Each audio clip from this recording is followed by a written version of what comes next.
I'm sure you all know someone who is currently or has previously taken out student loans. You may be considering doing it yourself. The cost of college keeps going up, and the possibility of paying for it without student loans is becoming more and more impossible.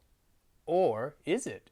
Here you're going to learn specific strategies to lower the cost of college, making it possible to pay for college without student loans and getting you one step closer to financial freedom. And isn't that what it's all about? We want to graduate, get a job, but eventually we want to be able to live life on our own terms. We don't want to have to go to work for somebody that we may not like or a place we may not enjoy. We want to be able to take vacations when we want, work when we want, and just enjoy our life. These strategies are going to get you one step closer to that financial freedom by saving you hundreds, thousands, or even tens of thousands of dollars when it comes to paying for college. So with that, let's kick off strategy number 1. Now, one of the first strategies that we always want to look at when figuring out how to save money on college is actually by picking the right college. Now, I want to start by acknowledging that everyone wants to go to the best college. But there's an inherent question within that statement, right? The question is, what's the best college? The answer to that is going to be different for every single person. And specifically, I would venture to say that the best college is the one that you can afford. But as you're going to see throughout this video, the college that you can afford may actually not be what you think. Some colleges might have a higher sticker price, but they actually may end up being a more affordable choice than a less expensive college. But let's take a step back and actually view the process of purchasing a college education like purchasing a car. When you go to buy a car, which some of you may not have done yet, but when you go to buy a car, you have a budget in mind of what you can afford. So when you're looking for the best car, you're not looking for the best car that exists, because that's going to be hundreds of thousands, millions of dollars, and it's going to be based on opinion. What you're looking for is the best car that you can afford within the budget that you can pay for. And this is similar to buying a house or any other major purchase, and even most minor purchases, is you have a certain amount of money that you can pay for something, so you look for something within that number. So just like you would shop around for a new car or a house or any other major purchase that you're going to buy, college is an opportunity to shop around. You're not just looking for the best college that is recommended by different things. You're looking for the best college that's going to fit your circumstances. Now, your circumstances of what you can afford is not necessarily just how much money you have sitting in the bank, or even how much money, if your parents have a 529 or an ESA account, how much money they've saved for you, because you have to take into account other opportunities like scholarships and grants, financial aid opportunities, and other financial circumstances that can help you pay for college. So all that will get factored in. So it's also not as simply as choosing the cheapest college. As I said before, there may be a college that's a little bit more expensive, but once you take all of those scholarships and grants into account, their final price will actually be lower than another college that started with a lower sticker price. So again, shopping around is a little bit more complicated with college than it is with a used car, but the principle of staying within a budget and knowing what you can afford so you don't have to take out student loans is true. Now, I keep referencing the sticker price. What does that mean? That's called the cost of attendance, or the COA. And it's typically much, much higher than what anyone will actually pay to attend even that same university. The cost of attendance is tuition, fees, room and board, some other expenses, the cost of living. It could include transportation or the cost of books. All of that gets added together to give you a total price that you would have to pay to attend that college. But because of financial aid and other opportunities, that number gets lower, lower, lower, and that's called the net price that you're going to pay for college. So again, the college with the lowest cost of attendance might not actually have the lowest net price once you take all these other subtractions away. But in order to have a reference point, let's take a look at the different costs of attendance for the different types of colleges. And by types of colleges, I mean community colleges, public colleges, and private colleges. So this data is according to educationdata.org. Now you can see here that the cost of community colleges, now this is a 2-year and this is an in-state tuition, is $3,372 for tuition, $12,665 in additional expenses, and $16,037 for the total cost of attendance. Now, if we go to a public university in-state, that's important that we're talking about in-state, now you're looking at $9,580 for tuition, $16,284 for additional expenses, for a total cost of attendance of $25,864. Now take that same public university but make it out of state.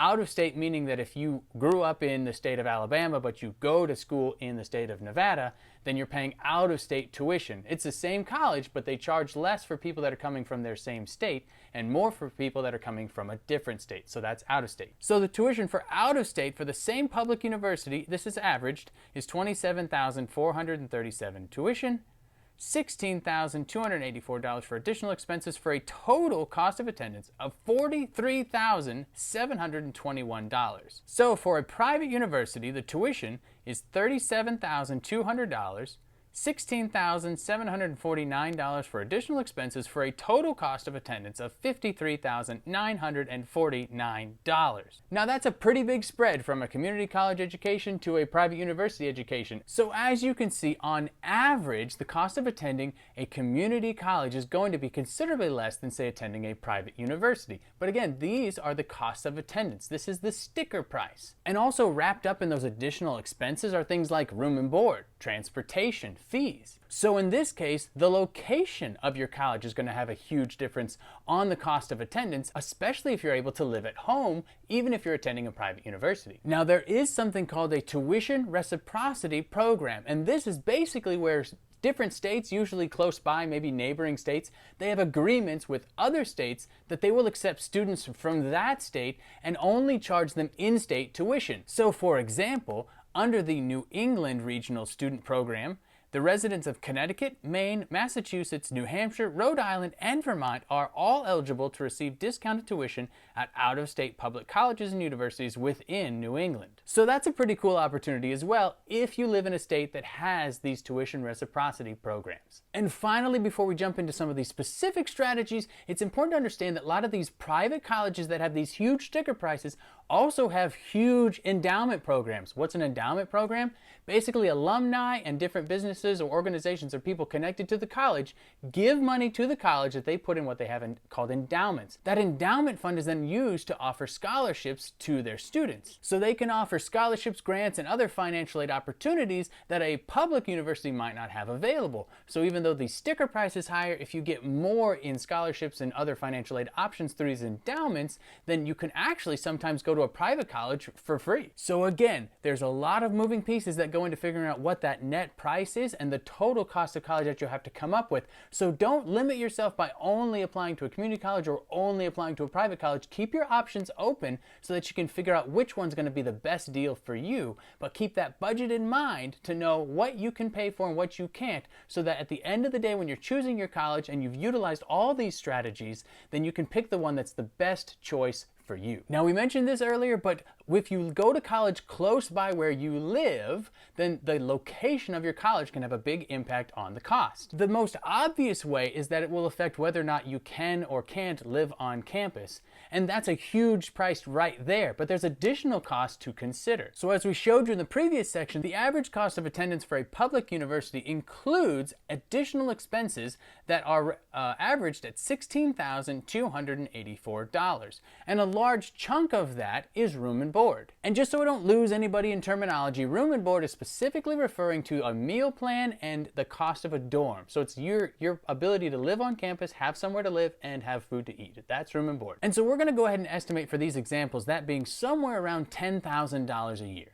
Some schools are going to be more, some schools are going to be less. So how do we go about saving this $10,000 a year? If you pick a local school that's close by where you live, then you don't have to pay the room and board fees if you don't live there. But there are a few assumptions here that will not apply for everyone. First off, your parents or whoever you do live with has to be okay with you continuing to live at home while you're in college. The other assumption is that they're not going to charge you rent, because if they charged you rent, then you might save $10,000, but if you're going to spend $3,000 on rent, then you didn't save 10, you only saved 7. So that comes into it. And also recognizing with the meal plan is, okay, yeah, you're going to save not having to pay a meal plan if you live at home, but you're not going to not eat. So there is still going to be a monthly expense or an annual expense to the amount of food that you are going to still eat, whether you live on campus or at home. Again, that's assuming that your parents aren't going to just continue to buy groceries for you and pay for all of your living and eating expenses while you're at home. So taking that into account, even though the total cost won't be zero, you're still going to save a ton of money if you don't live on campus and have to pay the room and board fees associated with that. But it's also important to consider the cost of transportation. So if you're not going to live on campus, now you have to figure out how you're going to get to campus? Is that public transportation? Is that a car? Do you need to now buy a car if you don't have a car? So there's other costs associated with living off campus that we need to consider as well. It doesn't mean that it's not a better deal still than the cost of room and board. And another expense that's often forgotten about when considering college is the cost to get to the college at the beginning and the end of each semester. So what I mean is, if you live, let's just say you live in Florida and you're going to school in Washington, right? Well, you got to get there, right? You're probably not going to drive, so you're going to probably get a plane ticket. Or you could drive, and that's a multi-day, very expensive trip, likely to get all the way from one to the other. So thinking about how am I going to get home for vacations, from holiday vacations or summertime, and again, if you're going to live on campus and you do live somewhere that you have to fly to and from, again, how are you going to get your dorm stuff to and from, or are you not?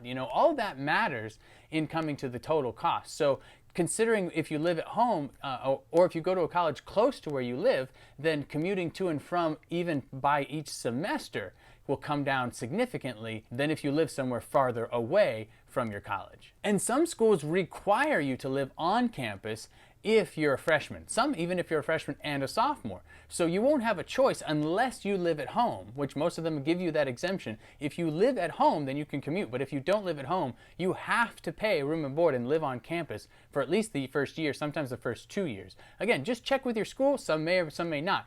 But know that going in, so you can't be like assuming you'll be able to say get an off-campus apartment for less money, and they'll say, no, you're not allowed to do that. So just keep that in mind. And after that point, say you're a junior or a senior and you want to live off campus, still somewhere that's not living at home, you can do that too, but depending on the cost of living of the city or the state where you are attending college, that may or may not make the most sense either. So definitely pay attention to the cost of living. If living in an off-campus apartment is just as much or even more money than just living in the on-campus housing, then it might not be the best strategy to try to live off campus. If you live somewhere with a low cost of living, then that strategy might make sense to save you money on college to live off campus when you can. And for folks whose financial situation allows it, or that of their parents, if that's the case, some people do choose to purchase a house or a home near a college campus, live in that while they're attending college, and actually rent out the additional rooms to their friends or other people that go to the same college. So they use the rent from the other people living in that house to basically pay the mortgage.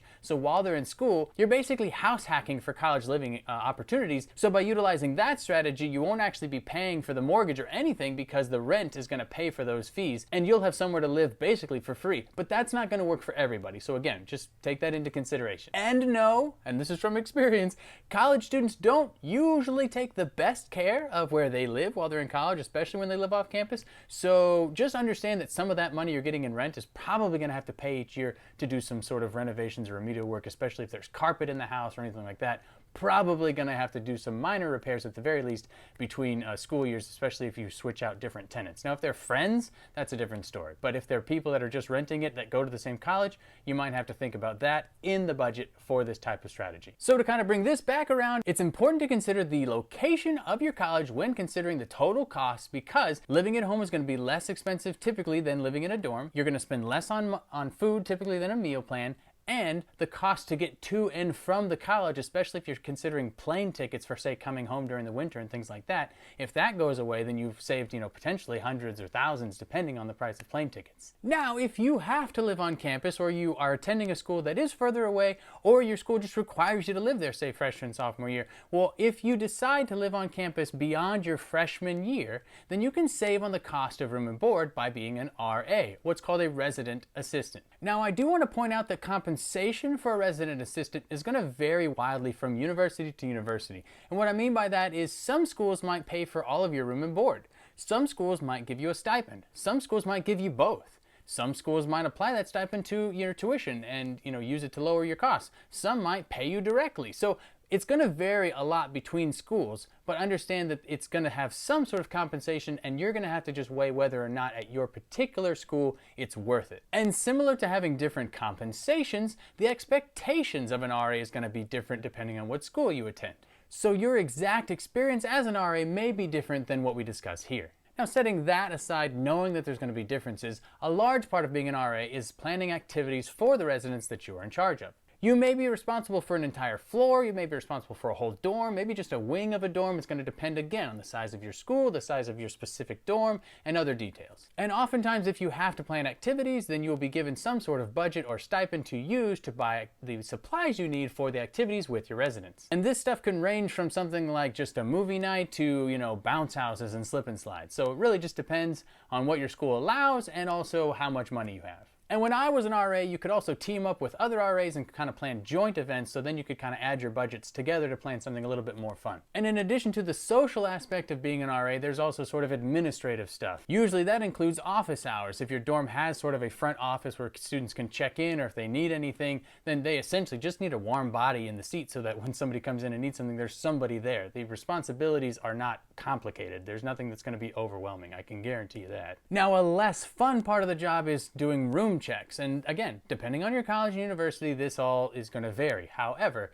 usually there's some sort of responsibility or expectations of living in the dorm that the residents have to live up to. I lived in a dorm that was for freshman students, and so we had, different policies for alcohol, ages, obviously most freshmen are under 21, and so we had to enforce those kinds of rules within the wing that I was in charge of. This usually, again, just led to if somebody was in violation of a rule, they got written up. It really wasn't a huge deal for you, just you had to fill out some paperwork, but it's certainly not the most fun. People don't usually look forward to you visiting in those capacities, and so it's definitely not the most fun part of the job, but it is necessary. And then there will be at times an emotional support part of being an RA. You're going to encounter residents who have different issues and concerns and circumstances all throughout a school year, and so there will be times where they come to you, or you're just in the right place at the right time to handle some of these circumstances. Now, obviously there's going to be stuff like understanding your scope of work, what you are qualified to do and what you are not qualified to do, what you're trained to handle and what is definitely like a professional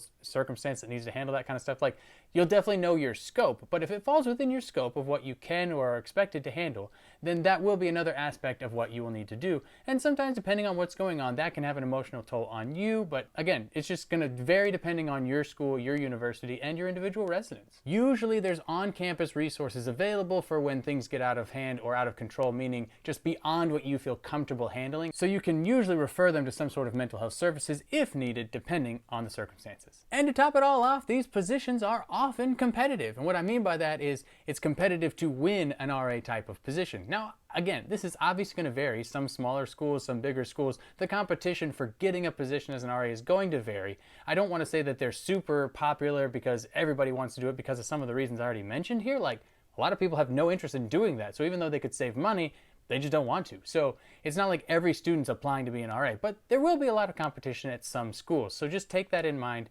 when you're applying. You may not get it, but it's always worth it if you think that it's a good fit for you, depending on the details of your school's offer. And sometimes, to get an idea of what that's like, ask your RA what their experience is like. I mean, if you had to live on campus as a freshman, then you lived in a dorm and had an RA. So just talk to them and ask them what it was like, and then figure out if that's something that you think that you would enjoy. But if all of that works out, then it definitely can help you to pay less for college. Now, this is just the beginning of our strategies for reducing the cost of college. Unfortunately, because of the complexity of how paying for college and how the price of college is determined, there's not just one simple answer for how to reduce the cost. It is possible to go for free, but you have to learn all the different strategies, put them together, and that will give you the lowest price possible. So if you want to learn all those strategies, click this video, and if you want to continue to learn more about how to pay for college, watch my playlist here. Go ahead and click for more, and we'll see you next time.